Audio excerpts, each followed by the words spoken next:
তারা ছোট ভাই তার নাম না জানি আসল জায়গা গিয়ে নুম্মামদের নেতৃত্বে সানাই নিম্মামত তারা 4 ভাই আছে 5 ভাই আছে 5 ভাই মিলিয়ে তারা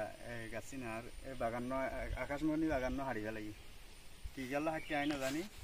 তেন আয় সরকার তো দেশবাসী তো ইয়ান বিচার চাই বাগানিবা আর 2005 সালেতে আর আছি আর বাগান জং হারিয়ে বাগান করছি দীর্ঘদিন ধরে এটা আছি আর আকাশমণি বাগান করছি প্রায় অনেক লোক বাগান করছি প্রায় 10,000 বাগান হারিয়ে গেলে এটা গাছ কাটি গেলে গিয়ে আকাশমণি গাছ কেল্লা হাঁটতে না জানি নুম মোহাম্মদ দিল মোহাম্মদ আফাদুল্লাহ ইতারা 5 ভাই মিলিয়ে ইতারা নেতৃত্বে প্রায় 30-40 জন মানুষ আসি শুক্রবার 8 তারিখ ইতারা কেলা যা আর বাগান লাগিয়ে তো দেশবাসী তো প্রশাসন তো বাংলাদেশের প্রশাসন তো আমি বিচার চাই বিচার চাই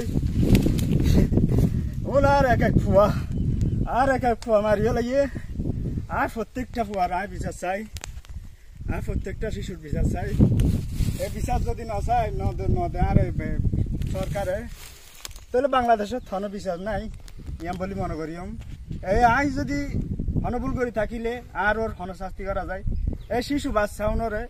3 বছরের শিশু বাচ্চা ধরতে গেলে গাছুন কি হলো মারি ফেলাই উনরে আই এক একটা বিচার চাই এক গাছের ওর এক একখান বিচার চাই।